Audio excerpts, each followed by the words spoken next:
Good morning, everyone. Let's go ahead. Yes. Can we go ahead and shut down the music, please? Music? Not that we don't like the music, but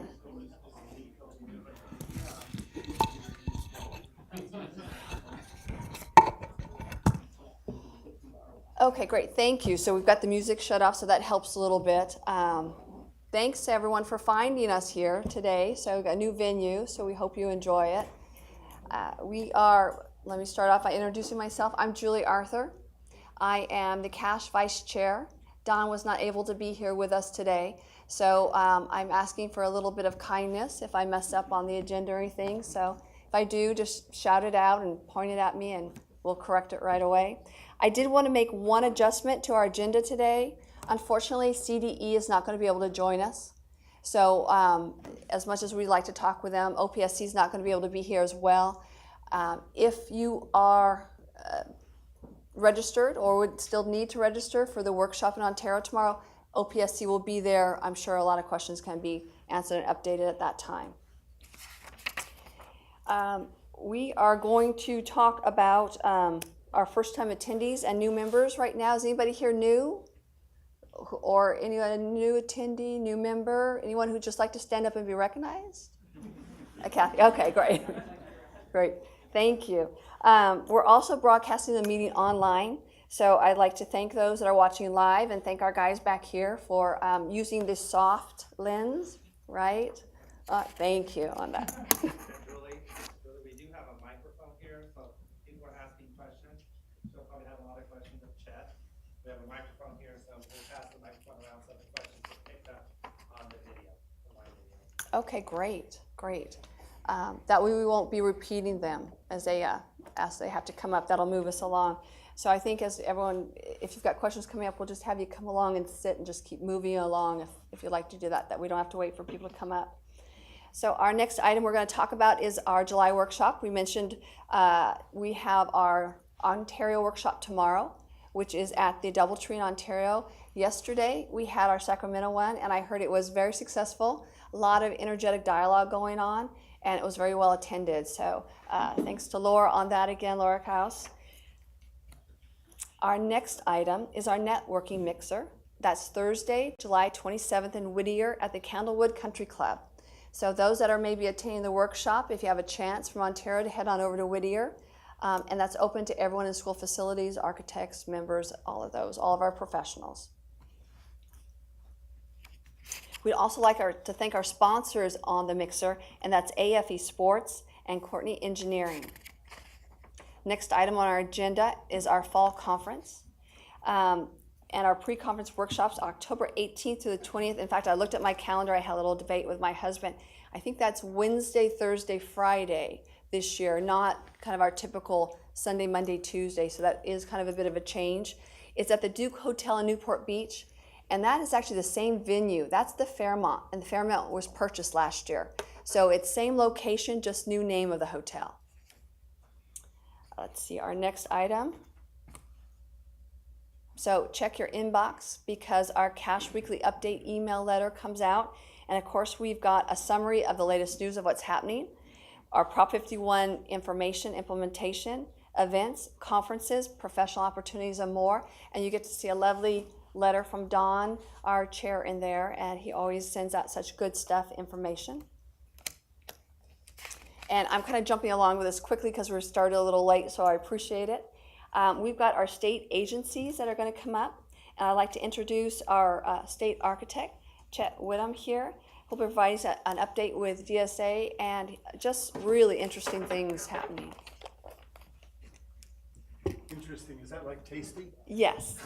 So this is the microphone here. You don't need to pick it up. Okay. Just project to it. Okay, great. Thank you. Well, it's always good to be with you folks, and I hope I have some good news and some news that's going to be a little bit of a problem. Let me just start by talking about the appointment system. Has everybody received and is everybody aware of our change to an appointment system as opposed to the bin type system? Anybody not seen it? Okay. Well, let me just give you an overview. why this started. I've been working really hard looking at the cost of construction and what's happening to schools as an enterprise across the state. And if you take just $1 billion, and we have somewhere, we think, between about $40 billion in approved bonds out there. We're not sure about that number. We know what it was last year, et cetera, but there's a lot of unused bonds or unsold bonds that are out there as well. In any event, if you take that $1 billion and you use the state's 5% inflation rate, which we believe is low, I believe is low, that's $50 million going out the window for every $1 billion in bonds every single year. And so I went to my staff and I said, okay, folks, let's bring that down to what we do in our office. How can we fix it? And what we've come up with is we've been sitting for a long time with a bin time that we've done a really good job. We've got it down to 4 or 5 weeks. Part of that's because it's been a slow summer for some reason. But we're down to 4 weeks on the bin time now. We kept it at 6 for a long time, but it's still 4 to 6 weeks of time where architects and engineers cannot work on their drawings. It's sitting dead in the water until we review them. And we said, this doesn't make any sense. So we decided to go to an appointment system whereby between 6 and 8 weeks prior to the time that the design team wants to submit their drawings, they make an appointment. There's a fairly simple form. It's on, well, wait a second, who am I kidding? No DSA form, it's simple. It's very clear, easy to do. It's not a very complicated form. And it really just says, okay, we've got this project. Here's the description of the project. We're also going to ask, we're going to give a number at that point. That doesn't mean that your project's ready to go, but at least we can now file it. We're going to open up a box for it so that you can actually put any preliminary drawings in there. The idea being that we then can look at them and say, okay, this project is good for Joe or for Mary or whoever it happens to be, so that we can assign them and we know the approximate size of the project and the approximate amount of time that it's going to take to do that project. So you fill out that form, you send it in, and 6 weeks later you walk into the door with an appointment, and a couple things can happen. One is you can just leave the drawings, send the drawings any way you want, send them electronically, which I'll talk about in a minute. Or you can actually do a pre-submission meeting with the architects or the engineers on either, and there's two, we're working on this, so we don't have it down yet, but we still have an intake team. That intake team has two responsibilities. They're going to look at the big projects, and they are going to coach or mentor or assist all of the other structural engineers on what to look for, how to handle the project.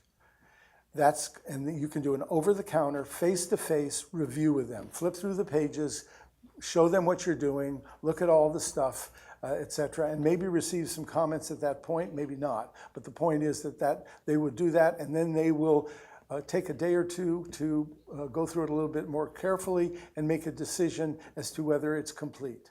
We've changed the DSA form, we've simplified it. We've pulled the DSA 3 rather, which is the list of items that you're supposed to put in. You need to go through and check it, make sure you've got everything there.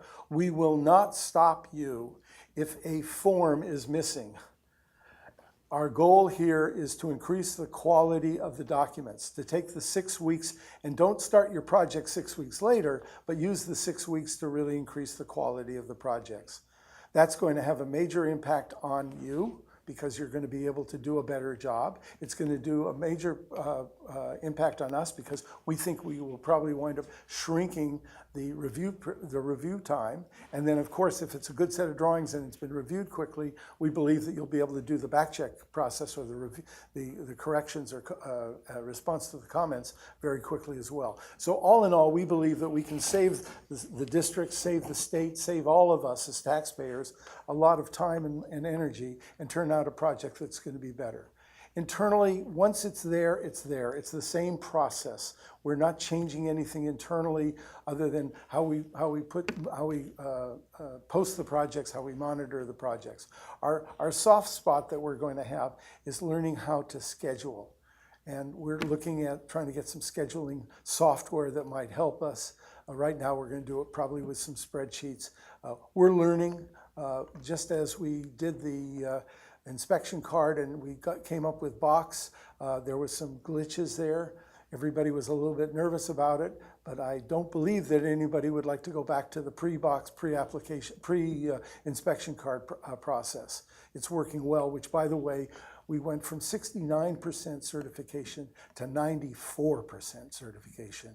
And I thank each and every one of you that's had a part in making that happen. That's not DSA, that's not the district, it's the whole team that's working on that process. So that's the idea. If in fact your project is rejected as being incomplete, you will go back to the back of the line.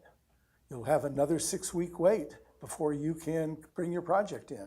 So it really behooves everybody to turn out a solid set of drawings at the beginning, which is good for the district. It's good for everybody if we move well on this thing and we think as a team. Yeah, go ahead, Tom. I know you're going to raise your hand about something. So follow the rules, Tom. Got to talk to the mic. Do I have to follow the rules?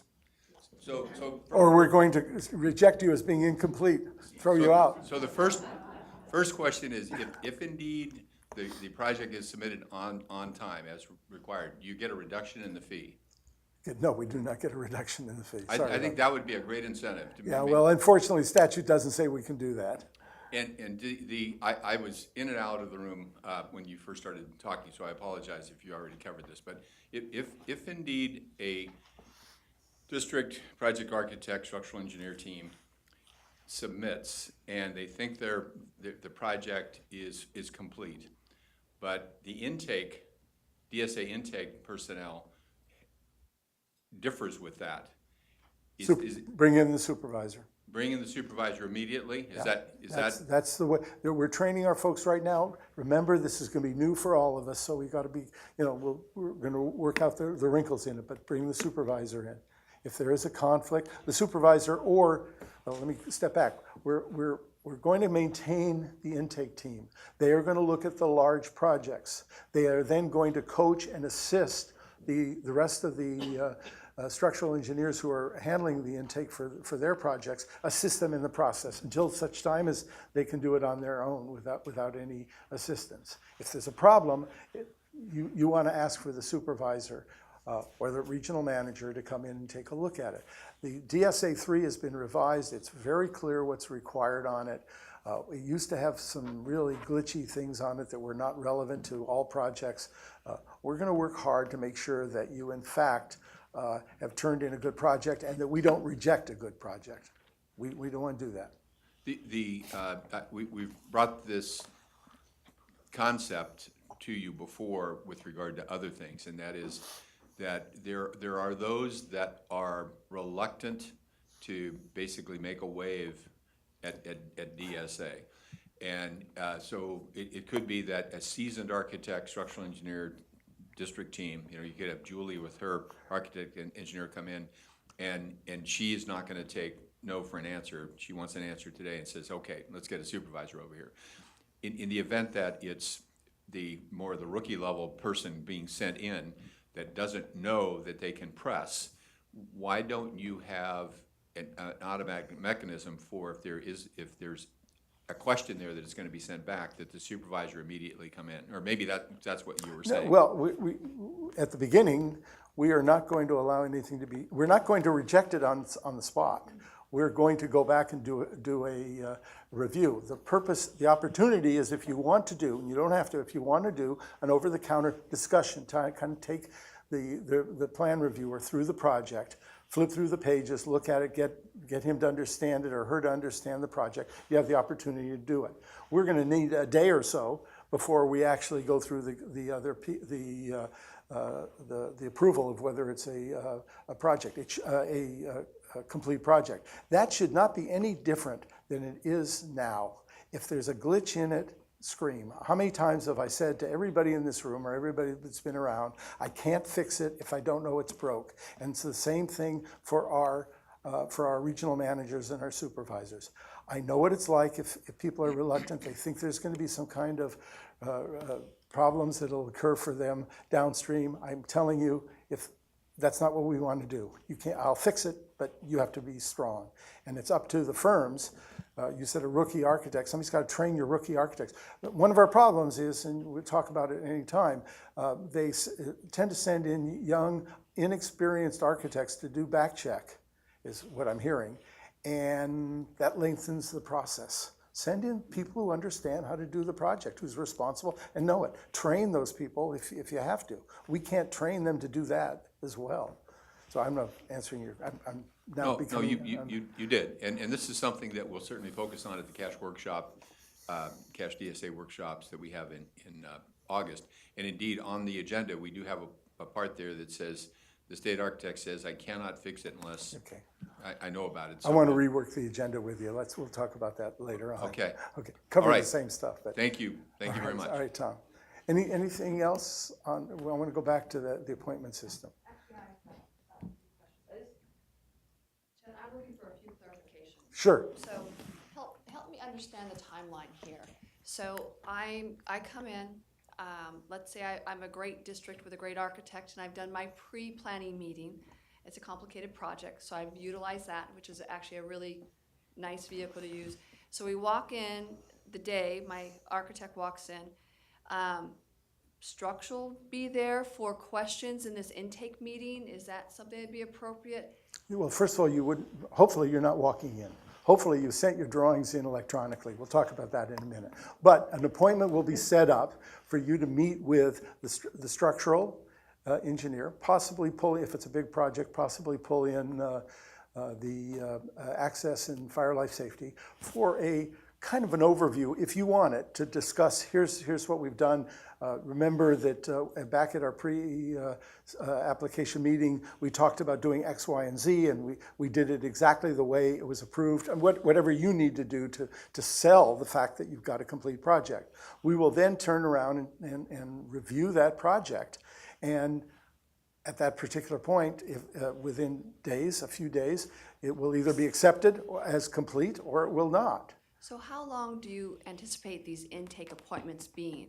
And are Depends you, upon the size of the project. I mean, my guess would be that if it's a big, let's take a new elementary school. a new elementary school, the intake, you're talking about the Initial- conference, I'm a just meeting. I'm trying to get a picture of how this whole The meeting, process- you're talking about the meeting itself? Yes. I've sent my electronic drawings in. I've set up my meeting for Okay. 6 weeks later. Right. No, well, you're not going to send the electronic drawing here. Day one, you fill out the form, you say, I'm going to be ready. It's opening up on July 31st.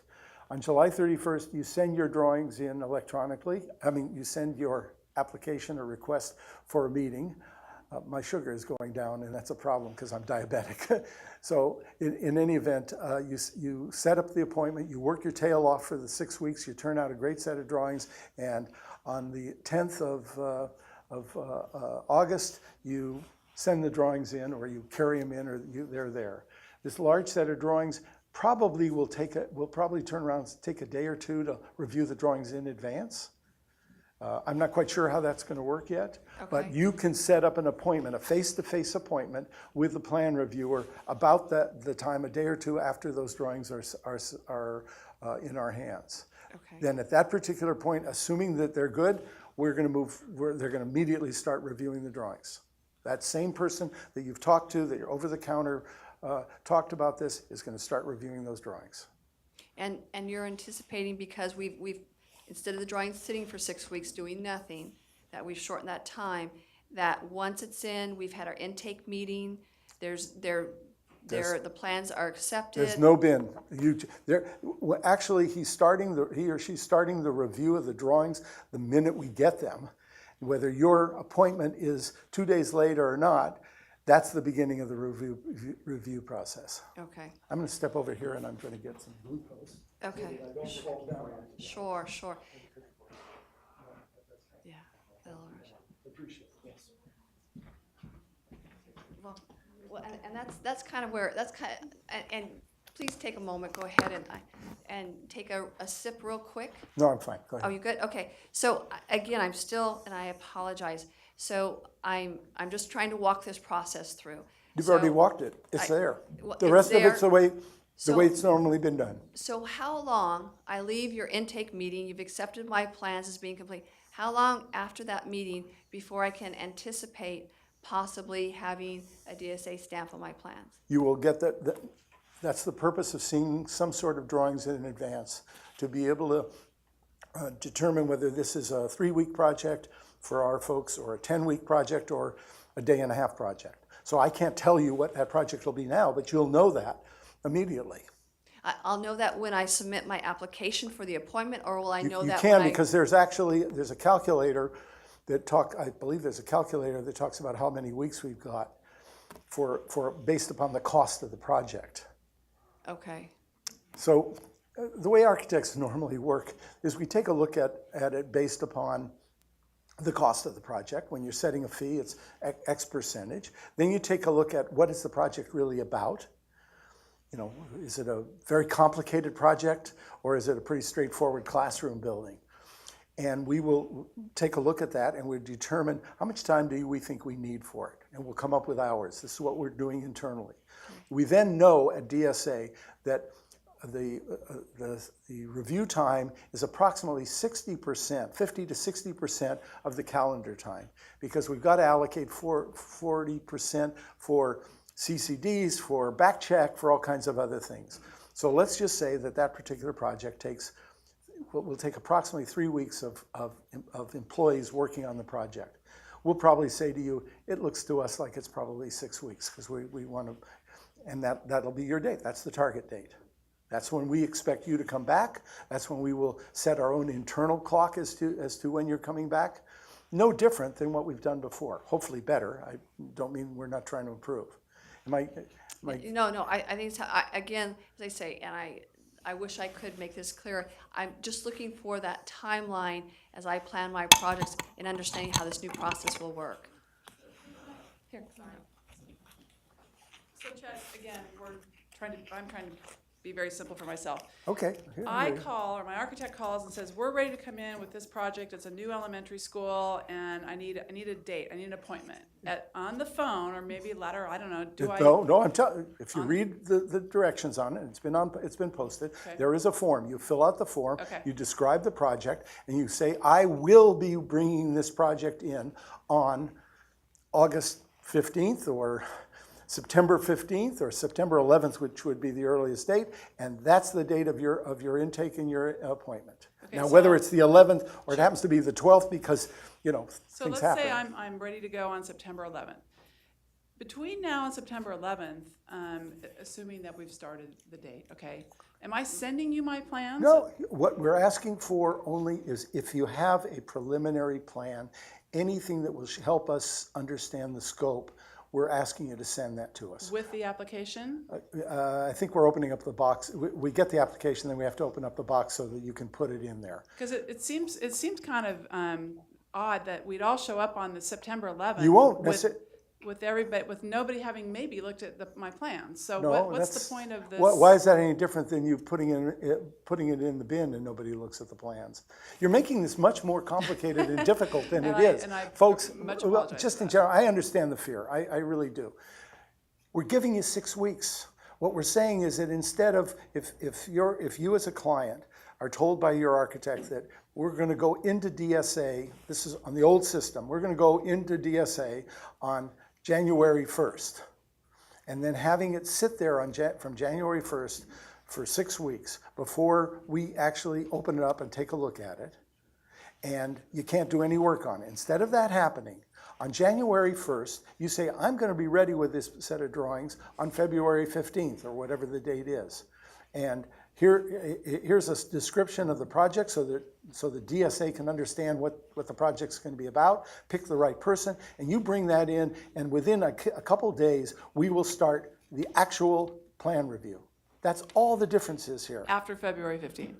So I'm No, thinking maybe some of the things we're getting confused with is this appointment thing. Appointment implies people are sitting there doing something, so And you that might can't, be part of it. but At one point, they called it other names. I don't know, if you want to change the name and you can come up with a better one, that's fine. But it's an appointment to turn your drawings in, and it is essentially also an opportunity, if you want, to have a face-to-face with the plan reviewer. Not necessarily on that day, because if all of you do it on that day, we're going to wind up saying, sorry, there's no appointments there, but how about the 3rd or the 4th when we Okay, do so I it? have one more question, and then I'll give it to Tova.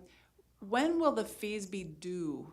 So we estimate on the fees- app, but you're gonna estimate The fees are due when you turn the drawings in. the They're- No, application? when you turn the drawings in, the So drawings 6 weeks in. after my I'm sorry. application, When the day that you turn the drawings in, I don't Okay. care what day it is, whether it's 6 weeks or 8 weeks or 5 weeks. Well, it wouldn't be 5, but it's the day that you turn the drawings in, that's when the fees are due. Okay, and I'm sorry if I'm getting I'm trying to keep my sugar up and my voice down and whatever. Hi, Tova Corman, San Marcos Unified. I just want to kind of talk about my experience because I'm down in San Diego County, and so we're kind of the guinea pig project. Yeah, you're actually doing something there. So we're actually the first school district to have done this. It's not painful, I promise you guys. It's actually pretty awesome because you know exactly what. So you go in and you meet, and so someone from each of the 3 departments are there, some access, compliance, and so on. And your team is there, so I was there, my project manager and my architect, and actually I have a builder on board, so he was there as well. And what we did is we talked about, we submitted the plans, and then we talked about dates. So you're gonna start it now, and then we're gonna have 6 weeks to do this, and basically what we did, it was pretty awesome. We told them we were coming in, they said, okay, well, we're gonna give you a date, you're gonna be the first one to do this. We had a date set for a time to submit, which we also had a meeting on that day, and then we had it submitted. We talked about expectations and how long it would take, and so far so good. It's going faster than we had imagined, and we also had dates set for when it would be out of DSA and promised so we can have it due by September 15th. So it holds the architects accountable, it holds the district accountable for keeping them accountable, and it helps DSA keep accountable. But what it really does is it helps me and my builder know exactly what they have to work with, when it's coming out, and it actually eases everybody's mind because everybody's in an agreement. If you give these plans to us and they're perfect, or as Not near perfect, but perfect, good. they're never perfect. But if you give us these plans and they're acceptable to be submitted, and you do X, Y, and Z, and in return, so we have an entire schedule built out without any guesses on how to build our school and everything. I think it's fantastic. So I'm trying to let other districts know, if you have questions, call me, but it's really not, it's actually way better, in my opinion. So just letting you The know. only thing I would say is you should be standing up here and explaining it because you did a much better job Well, I than just thought I I'd did. help. I just thought I'd help you out. Thank you very much. And actually, San Diego's done a few other projects, and they've already started the process on some larger projects. Guys, this can work. This can really do well for all of us. I need to keep my staff accountable. You need to keep the architects accountable. The architect needs to keep the structural engineer and his or her staff accountable. This is a change in culture where instead of everybody saying, oh, it takes 8 years to go through DSA, and we hear that all the time, not 8 years, but these 8 months to do a $100,000 project, it doesn't take that much time. And so we're trying to change our culture, help you to change your culture so that we act as a team and really turn the projects out faster. It's not going to be perfect the first period. We're going to have some glitches. Remember, I think I said that to a lot of the same faces that I said it to when we did Box and we did the inspection card. But we will make changes and make it work as we go along. So I've got a bunch of other stuff, and I don't want to take the whole day. So are we okay?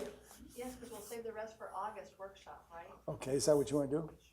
No, not the rest of it, just the rest of this conversation. Okay. Just another piece, I mentioned it, electronic backcheck and electronic plan review. We're really moving much more into electronic plan review. It's working pretty well. We've got a little glitch internally right now in that because of some fiscal issues with the state, not the lack of money, but the system isn't working. We can't purchase the screens, the large screens that we need at each desk until they fix this glitch, because we can't pay a bill with it. But in the next week or two, we should be authorizing it, and we will have the screens. Our goal is to go 100% electronic very quickly. We know, as an architect, the architects here, I mean, you cannot go into DLR's office and find a drafting table or a parallel bar. I know that. I looked for one the last time I walked through their offices. It's just, the world's changed, and it's time for DSA to be at least up with part of the world. So we will be going 100% electronic. It should, again, speed things up. We are training our people on Bluebeam because we think that's the best approach for us on our side. If you use Bluebeam, it'll probably be easier, but you don't have to. We can also go into the box, drop your documents into the box.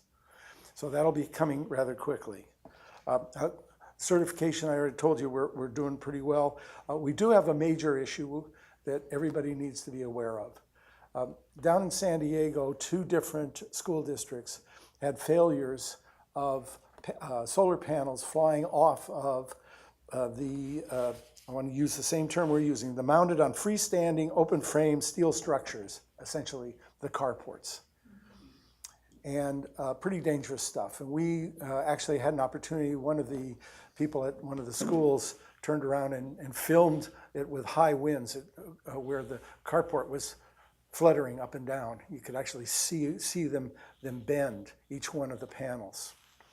So they lost a number of panels. I think it's 4 panels, 3 at one place and one at another.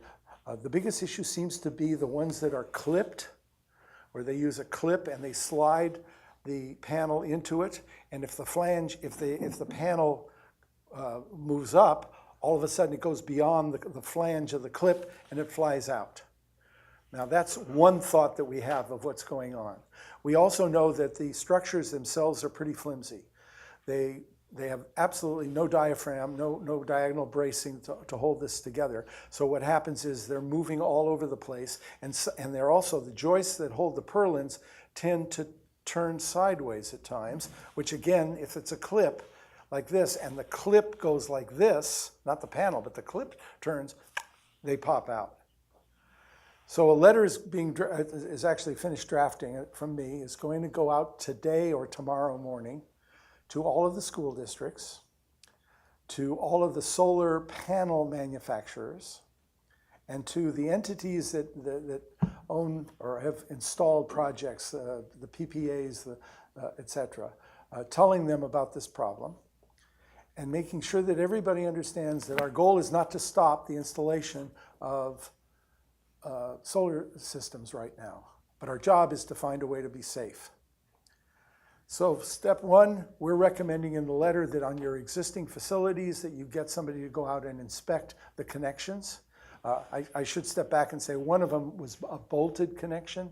We're not sure about that bolted connection, whether it was just a bad installation of the bolts or whether there is something systemic in it. Now these bolts are, I think they're 3/8 inch or I can't remember. They're very, very small bolts. They're really very, very tiny. And we're not sure whether it broke because of failure of the bolt itself or whether it's something in the system or whether it's the whole process. So what are we going to do? Well, first of all, get somebody out to your facilities and start inspecting them and see what kind of problems you've got because they need to be fixed. This is a really dangerous situation. For projects that have already been approved and are under construction, make sure that you watch them carefully and inspect them and get your inspector to make sure they're built in accordance with the approval. We're not pulling back any approvals. Somebody in a meeting earlier today said that theirs is approved, but they have not started construction. If that's the case, I would recommend that you go to what I'm going to call a very robust connection process. And we're saying that to any new project coming in. We want you to put a factor of 2 or double the load factor on the system, on the clips. So if it's I think it's a 3/16 inch bolt, we say make it a 3/8 inch bolt. We want a system that we can look at and say it's robust. That's what you want. It's not going to fail. The architect and engineer and anybody that looks at it will know that this thing is solid. At the same time, the companies need to turn around, and if they want to find another way to do their system, they need to go out and do either testing it and bring in the results of the test, or turn around and prove the calculations on their systems as a whole. Because going forward, we can't allow this to happen again. There is a third alternative, and that is if they choose to, and this might sound a little strange, but they could turn around and take the existing panels and put a strap on it or some kind of system that if it did break, the panel wouldn't go anywhere. Just a chain that if it broke, it would fly off and it wouldn't go down and hurt anybody. That's the temporary solution to this whole process. We're not sure how endemic this is across the board. There's hundreds of thousands not hundreds of thousands, but thousands and thousands of panels that have been put up. And a piece to this whole thing is that the panels are getting thinner. If you recall, the earlier ones were rather thick. They're getting them thinner and thinner. That makes them more susceptible to bend and to the wind pushing up and making this thing bend. We also found that we don't know this for a fact, that in some cases the panels are acting almost as a diaphragm for this roof system, because there's no diaphragm. There's nothing that takes this thing on an angular basis. The whole thing would go down if it's not really bolted into the ground as a cantilever. And from what I understand, they're not going into the ground very far. So you'll be getting a letter in the next day or two that will explain this. We cannot come up with a solution. It's really up to the installers or the manufacturers to come up with the solutions and do all the testing. But as an alternative, we're saying you do something that's really robust on it, and you bring it into the project. We'll look at it with you and say, yes, we can change the PC to be more robust. I knew I threw a lot of stuff out to you. Anybody want to ask any questions on this? Yeah, okay. Anna? Yeah, you got to come up to the desk, to the... I've been doing this all week, so.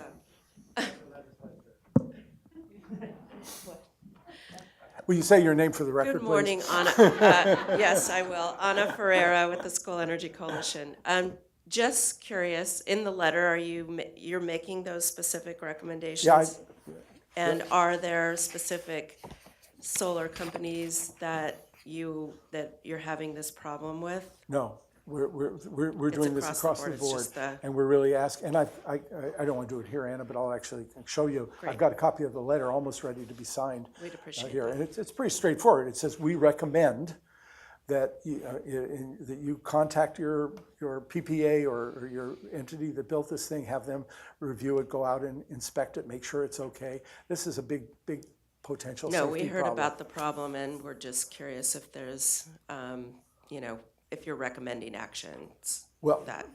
the action, one, inspect what you've got up there. Number two, any of the new stuff going, let's come up with a robust system, because we're going to let them fly through. We're not going to hold these up. We're not going to go, we'll do them over the counter as a PC. We're not trying to charge for the change. If you come in and say, okay, I've changed my whatever, it's 3/16 inch bolts to 3/8 inch bolts, or I made a bigger flange, fine. We'll sign it off. Okay, we look forward to seeing the letter. Thank you. This is a scary piece for all of us. Yeah. We've got to really be smart with it. Thank you. Anybody else?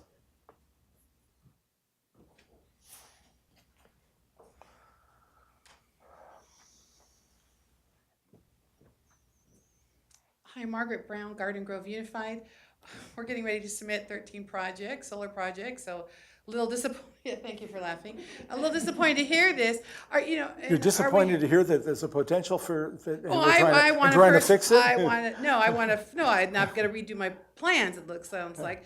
But my concern is that, since it's only happened very rarely, is that I would attribute it more to a defective installation or a defective We do clip. not know. We do not know. So because you don't know, everybody has to change the whole design? No, because we don't know, we do not want to take the opportunity or the chance of somebody getting killed. That is, our job is safety. We're not asking for, if you come in and, I don't know if your system is a bolted system or a clip system. Do you know that? No. Let's assume that it's a bolted system. If you do what we're asking, which is just change the sizes of those bolts or add additional bolts, that'll work fine, and we'll make sure that we get it through. So And it if still can be the PC, we can still go over the counter with those? Absolutely. Okay. We're not trying to stop anything. We're trying to make sure that at the end of the day, you don't have flying panels going. And as I said earlier, we don't know about this because no one has ever done So there was no full. sim- Excuse me. Let me finish my point. Nobody, to our knowledge, has done a full analysis of the entire structure, and those structures are moving all over the place. Okay, I'm sorry.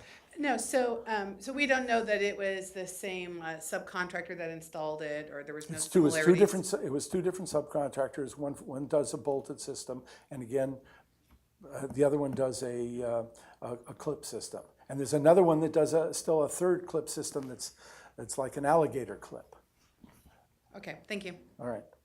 But make sure you're Orange County, when you get to Craig, when you get down to San Diego, they'll push it through as fast as they can. They really will. Don't want to stop anything. Anybody else? You want me to lay out and you want to beat me? No. Okay. Let me go on. I'm sorry, was there somebody else? Okay. A couple of other things just to keep going on this. We hear more bad news, and you probably know that the legislature and the governor have signed a change to the fee structure. Our fee structure is modified now, it's increased. Just so you know the background if you haven't heard it, we had been living on $60 million worth of reserve funds that have all been depleted, and we are obligated to make sure that we stay in the black and that we pay for our services. The law is very clear. It says that we raise our fees, and it gives the amounts. I can give that if you don't know them. And that the maximum reserve that we should have is a 6-month reserve. And a 6-month reserve for us would be nominally about $25 million as a reserve. When we reach that reserve, then we will be reducing our fees accordingly. How we're going to do that, we don't know. Quite frankly, we have to go back to Building Standards Commission and have the Building Standards Commission change the regulation. But that's our intention, and we're trying to work out a system, a module, something that will cling and give us a bell and say, time to start reducing those fees, and how do we reduce them? The final piece is that although we were we were instructed to start the fee as of the 1st of July, we are changing that. We're going to October 1st. We wanted to give everybody a chance to do whatever they could do in terms of their budgets and turning stuff out. And this ties to the appointment schedule, appointment system. The appointment system starts on the 31st of July. The first appointments would be September 11th or so. And on October, any projects submitted after October 1st will go to the new fee schedule. Yeah. Just a quick question. When do you anticipate the revised fee schedule calculator will be available? Thanks. We're trying to do it now. We're playing catch up. It might very well have been done in the last day or so. It takes 6 weeks for a district to get a check. I know, and that's why I went to October. That's why we went to October 1st. We wanted to give everybody a chance to do what they have to do. And if the calculator is not working, you can calculate it on your own. I mean, it's not that difficult. You don't want to do that, right? It's not that difficult, but you can calculate it manually on your own. Other questions? No? Just a couple of other items. Let's see, fee structure. Just really a question more than anything else, a question to you and ask for some help. We're trying to really work out our staffing, how just in terms of our load of work. We've been able to reduce the bin time that's there right now down to approximately 4 weeks, which is pretty good. But that's because we have seen a very slow summer project process. Very few projects coming in, while we know that the architects are very, very busy. So what we're asking is if the larger districts, or if Cash could do this, run a survey for us to tell us when you've got projects, when you project those projects coming in. That's going to help us greatly, and it's going to help you, because then we can turn around and see what kind of staffing. We're set up to go to outside consultants. We've used them in the last 3 or 4 months. We've got outside consultants in all 3 disciplines. We're ready to go with that, but we want to kind of get a heads up on when we're going to have the big push on projects. So if you can, Tom, if you could turn around, or you guys can turn around and run that survey and push people to do it. It's for your benefit, We'll do a better job for you. Chet, I appreciate you noting this. Chet and I had this conversation a couple of days ago, and Cash did this, I think it was back in about 2013 maybe, where we asked districts to estimate when they would be filing projects on a quarterly basis. And there was a very good response, and we shared that with DSA, and that was helpful. So we will work with you again to do that. Actually commenced working on that day before yesterday, I think. And so we'll hopefully have a chance to talk next week and maybe finalize that and get it out. But the point of all this is really to try to alert districts, I think, 2 things. One is you have capacity, get those projects in now. And I would believe that if they can get it in before October the 1st, then they're under the old fee, correct? So that's a good thing. And and you're starting your new appointment process, so that's something that districts, I think, should be excited about. And then giving you an opportunity to plan for the upcoming the end of the next 2 quarters and into 2018. And the expectation that you've talked about, and so have your staff, by the way. So I've heard this from the regional offices, that there would be a deluge of projects at your offices because of the bonds that have been passed at the local level. And there, of course, is anticipation about the state bond as well. You're absolutely right, Tom. We think it's going to be a tsunami. I mean, all these dollars out there, when are they coming? If they come out in a perfectly level line, that's terrific for us, but that's not so terrific for us as a state, for you as districts. We want to get these projects going quickly, because the problem of inflation is really something. I mean, San Francisco, what I'm hearing about San Francisco is they're thinking 8.6%. In the San Francisco area. Los Angeles, if you go downtown Los Angeles, it's just cranes all over the place.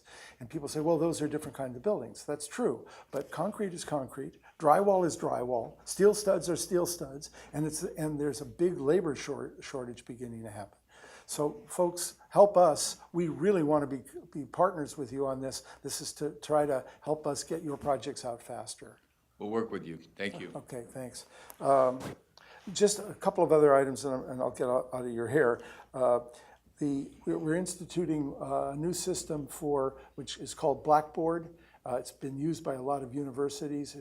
It's a way to do our testing. We do a lot of testing for the inspectors and for CASPs, and also we do a lot of training, both internal and external. So we're going to be using Blackboard, which will allow all of those things to go to outside testing centers, so that instead of waiting for us to have 2 times a year or 3 times a year a test, somebody who wants to take the test can go in at any time, take the test. It'll take us a while before we get this up. Take the test, similar to what's done with the architectural exam and structural engineering exam. You can do it on your own time and get it done.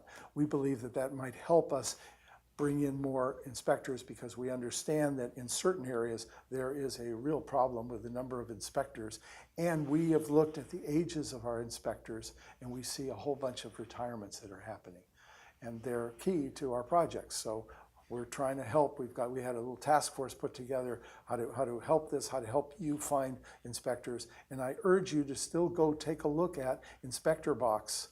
Go in there and you will see the history of any inspector that you're looking at by jobs, and are they doing a good job? You should be using that. That's a tool for you, and all of their documentation at the end of every job goes in there. It's a good tool. You ought to look at it. Anything else? Nobody else wants to throw anything at me? Come on. Guys, I really love my job and I love working with you guys. Even though sometimes we all get frustrated, we're doing good stuff for the state of California and for those kids out there. Thank you, everybody. Whoops.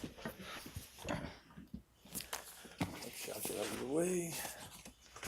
Chet, thank you so much. We always appreciate having you come here, and you always take the tough questions, and you always make sure that you keep us informed. Yeah, sometimes I let my sugar get bad. That's all right.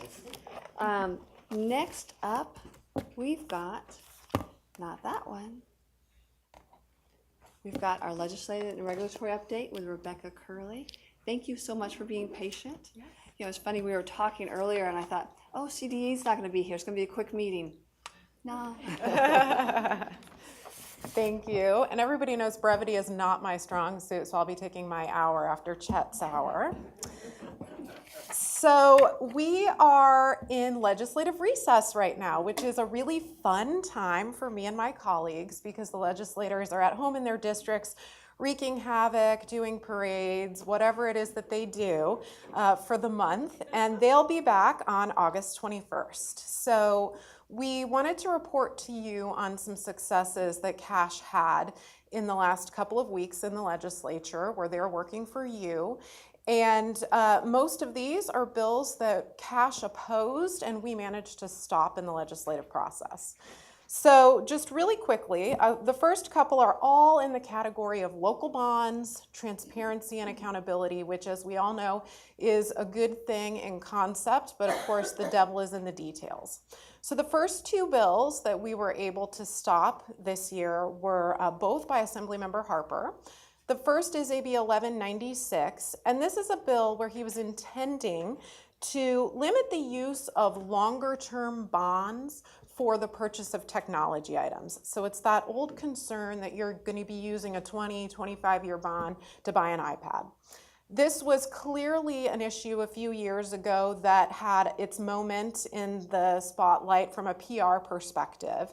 And it's a little bit less of a fresh issue as far as legislators are concerned on the policy front. But we stopped this bill 2 years ago. We were able to stop it again this year in the second House, in the second committee.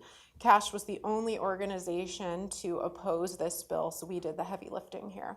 But really what the bill was trying to do is say that districts should match the term of their bonds with the life of the item that they're purchasing, which is something that you already do because it is federal tax code.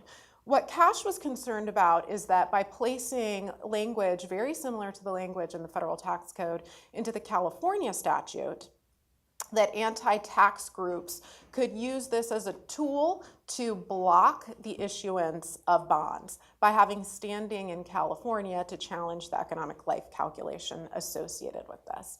We know that you work really closely with your bond counsel and others to ensure that you're following the federal requirements, and we just felt like this bill was unnecessary and possibly damaging to your bond programs.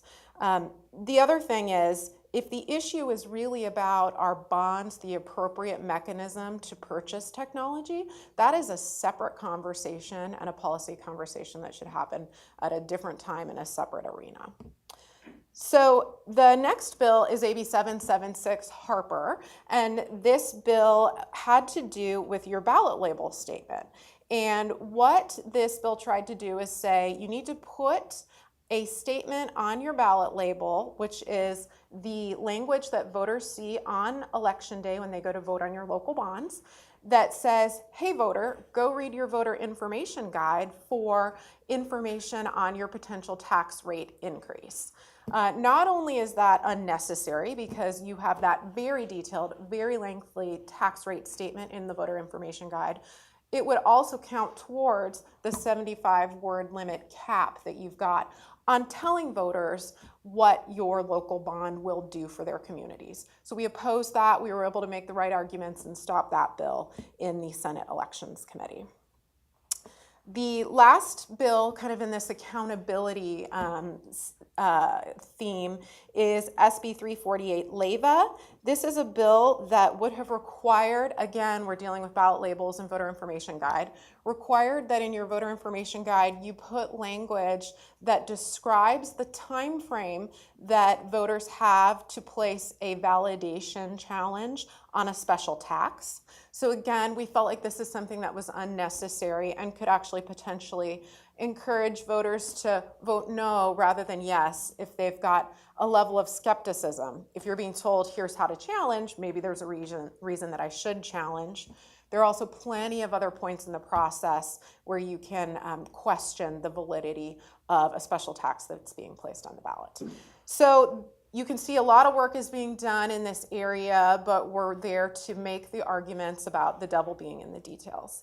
One last thing, and I'm going to put on my Ian Padilla hat because he's not here today. Just wanted to give you a really quick update on where we are with water and specifically the efforts on lead in water. There is one bill still out there that is alive. Cash does not have a formal position on this, though we do have concerns that we've been working on with the author's office. It's AB 746 Gonzalez Fletcher. And this is one that is currently on the suspense file in the Senate Appropriations Committee, meaning that it's one of the bills that may have a potential fiscal impact to the state. It's being collected with all other bills that may have a fiscal impact, and the Senate will make a decision about which ones to move forward, which to modify, and which to kill at a date in the future, all at once. This bill is seeking to eliminate lead in water, and specifically the approach that's being taken is to require annual testing of potable water systems for pre-1993 buildings, and then testing every 3 years for buildings that are post-1993. And there are some other requirements there about the testing and triggers on the testing. They're defining the potable water system as fountains and faucets that are used to prepare food. And there is a link to the US EPA standard for lead in there, that if you're exceeding that, there's a notification to parents, and you also need to turn off the part of the water system that does exceed that limit. So again, still some concerns, still working with the author's office on that. It does have identified costs. So if it's going to die, the Appropriations Committee is a likely place for that to happen. But again, we're still having conversations with the author on that. And then one very quick last note on DIR prevailing wage monitoring program. As I reported to you last month, there is an update to that provides relief to school districts and other public agencies, as well as additional compliance and penalties. And what I wanted to do is just make a couple of points about the small project exemption. So that exemption is raising the threshold of applicability of the program from $1,000 to $15,000 for maintenance projects, $25,000 for construction projects. What that exemption does not do is it does not give you an exemption from paying prevailing wage. You still have to pay prevailing wage for anything over $1,000. You still need to abide by those requirements. Now, what you don't have to do, what you're exempt from, is telling the state that you are paying prevailing wage. So you don't have to do your noticing with your PWC 100. You don't have to upload your certified payroll records. Your contractor does not have to register for that particular project. And so you've got a little bit of a pass. I saw some happy people out there in the audience, especially your purchasing departments, your M&O departments are going to be really happy about that. We're all not so happy about the penalties, but again, it's that carrot and stick approach. And then to what contracts, what projects does all of this apply, both the enhanced compliance and the relief? It is in effect now. As of July 1st, 2017, DIR is implementing the whole enchilada with the exception of the option for contractors to register for up to 3 years at once. That starts in 2019. So there is some language in there with a January 1, 2018 date, but I'm here to tell you if you've gone out to bid or signed contracts as of 2015, this section of the law is in effect, so it's in effect now. Any questions? Marty, are you going to use the mic there? No, I never done this. Do you know anything? Can you comment on SB 418 supposed to make changes in the skilled and trained workforce? Yes, so SB 418 was a gut and amend that is exempting some of the trades that are in kind of a carpentry arena. Am I on the right? That's the right bill, right, Marty? Yes. Okay, so it's giving some exemption to certain trades from the skilled workforce requirement, correct? Starting in 2018. Yeah, starting in 2018. So I think that I'm not completely in the know on that. I have reached out to a couple of folks on it. It was a gut and amend. I think it's just an acknowledgement that there are, like Chet mentioned, some labor market issues right now, and in particular in that area. And I believe that Cash has submitted a support on that because it should help with a little bit of relief. Do we think it's gonna pass? Do we think it's going to pass? Well, my crystal ball is a little cloudy, but I think that it was negotiated between the trades and some others. So I think that there's a likelihood they want to make it the skilled workforce provision successful. I can report back to you next month. Thank you. Yeah. Is it limited to the carpentry trades, or is there any other trades involved with that? To be honest with you, when I read the list, there are words in there that I've never even seen before. So I cannot actually answer that question. What I'll do is I'll pull up the language and connect with you, Gil. Yeah. There you go. Like literally there are things in there that I've never read that word before. Something about HUDs. Do you have it, No, they Marty? got rid of it. Oh, Acoustical installer? we have a mic violator. Mic violator. It's really weird. I don't think it's gonna be major trades, Gil, but for 2017, the Teamsters are excluded. Wow. Yeah, exactly. But like acoustical installer, bricklayer, carpenter, cement mason, drywall installer, lather, marble mason, modular furniture installer, operating engineer, pile driver, plasterer, roofer, stonemason. So there's a lot of trades, but I don't think they're the major ones. They're significant though. Oh, Yeah. Yeah, that's. I don't know, but 2018. The Teamsters are exempt in 2017. So 2018, we're talking the 40%. And I don't know, maybe Gil can help us. Hopefully it'll help the lease spec design build. I don't know. Yeah. Great. Thanks, Thanks, Marty. Rebecca. Yeah, thank you for mentioning that one. That's a good one to highlight as well. So I'm gonna be a mic offender too. I'll just use my outdoor voice.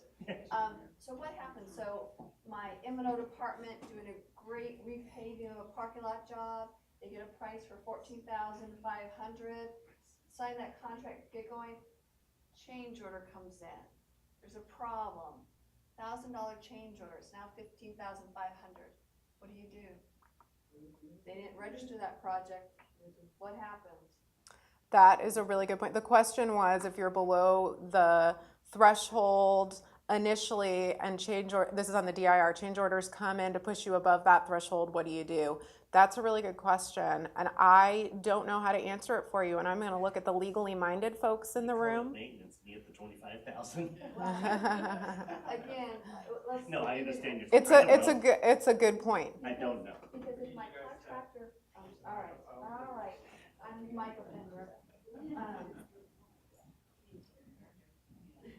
And actually, I'm gonna stand up because I don't like the back of my hair today. So yeah, I heard the latherers coming in. That was great. I was looking forward to shampooers too.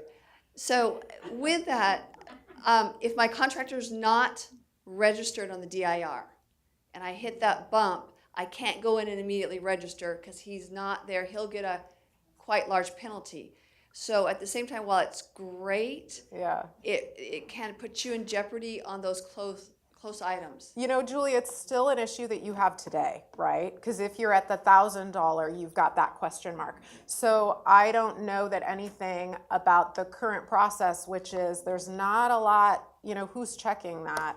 But we do know that DIR also has some additional resources for compliance and kind of going after those who they think are bad actors. I don't know that those who are right on the threshold and may squeak over or under, I don't know that that's the biggest priority. But again, it's a problem that already exists today with Right. the $1,000 It's just one of those to be aware of. And I think as we pointed out earlier this morning, there was some misunderstanding in some of the our maintenance and our grounds department, that regardless under that 15, everything over 1,000 is still prevailing wage regardless. This would be a good time to make a plug for the Cash Fall Conference because we I did not leave. we are expecting to have someone from DIR there, possibly Eric Rude, who's been with us in the past and is really great.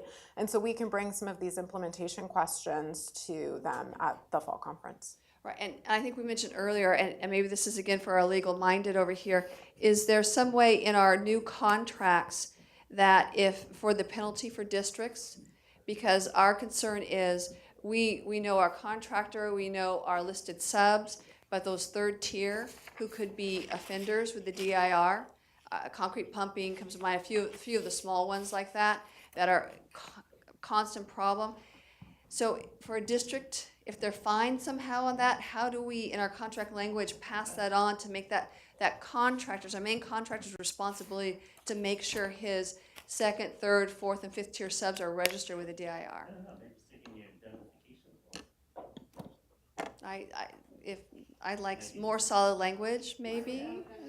Just saying. I'm just trying to think of a way, because it's very difficult for a district to know exactly. And I know the DIR says we should know what's happening every day, but small, again, concrete pumpers, they switch out. You could have 4 or 5 different pumpers on one site over a 2-month period, and you just don't know. So I guess this is not a really satisfying response to that. It's an acknowledgement of the challenge, but there were additional increases in the penalty structure for your general contractors as well. So they're up to $8,000 per project violation. So they're not off the hook, you're on the hook with them.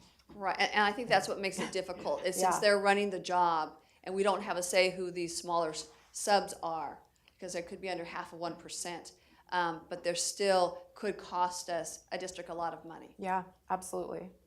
Negotiate the change yours back down to Microphone offenders.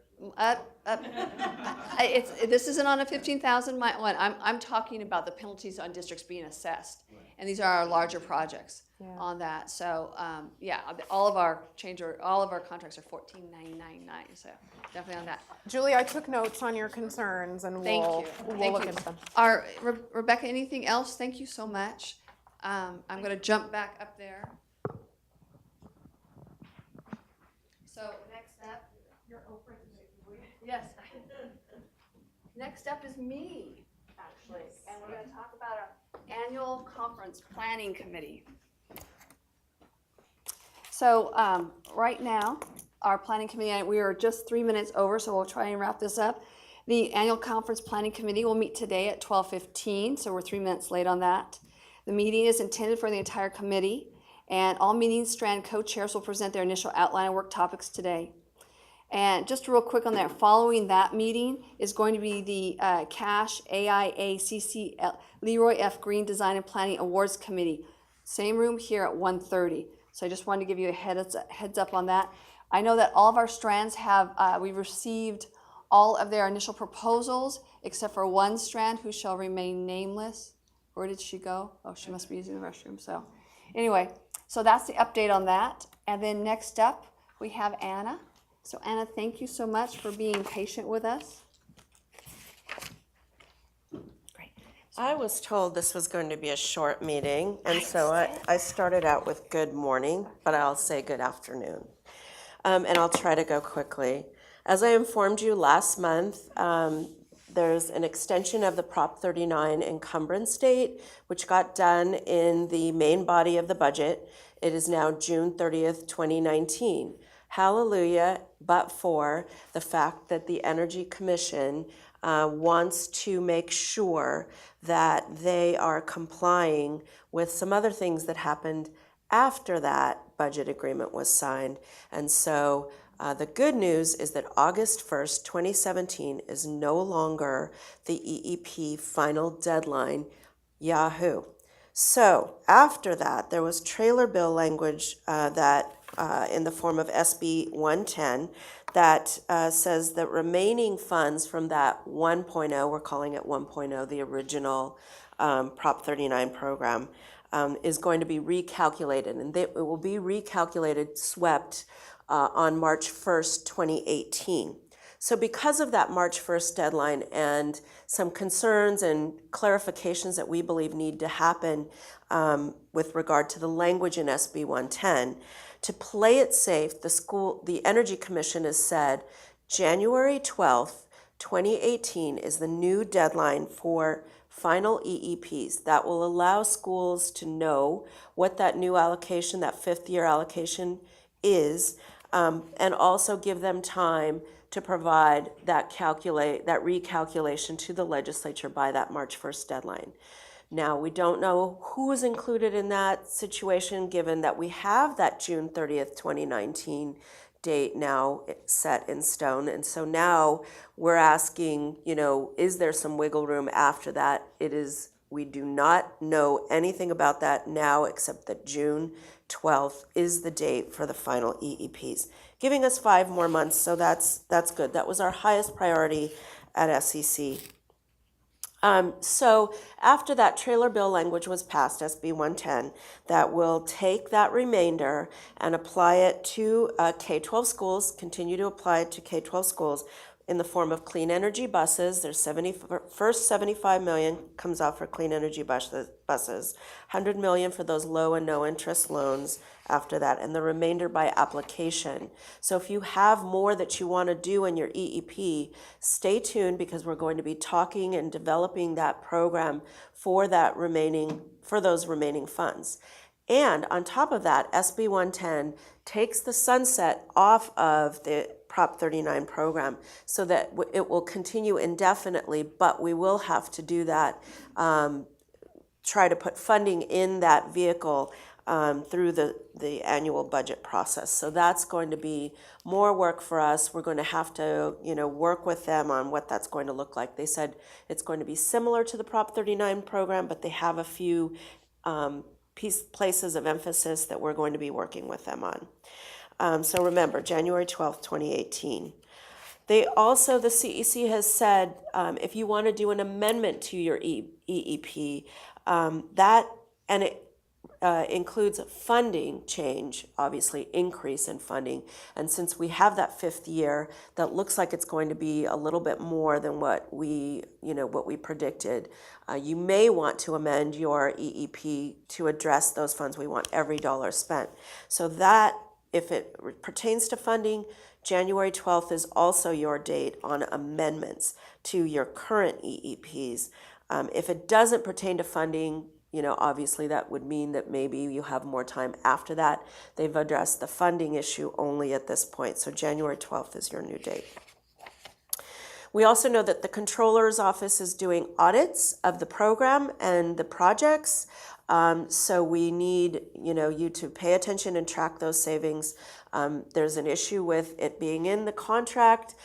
We would ask if you have some information on that. We want to showcase those things.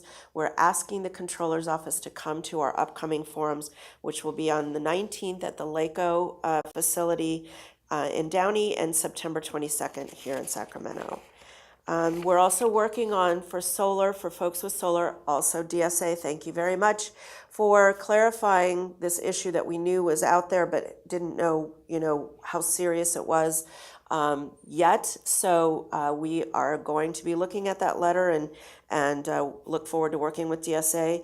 Also on solar, we're working on time of use rate implementation that the PUC is doing, the California Public Utilities Commission. Margie Brown, who is a member of SEC, will be meeting with commissioners next week to talk about time of use implementation. And if you need more information, you can talk to me. Margie is also very involved with this issue. And again, we hope to see you on the 19th or the 22nd. Are there any questions about energy issues? Y'all want to get out of here? And Rebecca, you said the whole enchilada. Now you probably made everybody hungry. Thank you very much. Anna, thank you for coming up and keeping us aware of all these. Our next item is job exchange and people's choice. Does anyone have any jobs or anything they want to talk about? I see Jeff over here. Don't be a mic offender. Hey. So the Office of the Fresno County Superintendent of Schools will be posting a facilities specialist position in the next 1 to 2 weeks. So I encourage you to come consider working for a leading county office of education in very affordable and highly livable Middle Earth. And I've got a new job opening in my district. I will have a project manager job opening, so Palm Springs Unified School District. So come and think about working with a wonderful district who has lots of projects going on, and obviously a lot of fun people to work with, and we're a little warm on occasion. But you got the beautiful views. You got to take the good with the bad on that. So anyway, next we'd like you to please mark your calendars for our next meeting here. Thank everyone for coming. I think some great conversation today with Chet. I mean, great questions on the DIR. Of course, our next state allocation board meeting is scheduled at 4 on August 23rd. And please look for our next cash workshop because Chet will be there. And so I'm sure you've got even more questions on the fees, solar, the, again, electronic plan check, all the stuff going on. We'll hear probably a little more from Tova on how hers is going and go from there. So again, thank everyone for coming. And again, annual planning conference people, come on up to the table and we'll start going with that. So appreciate it.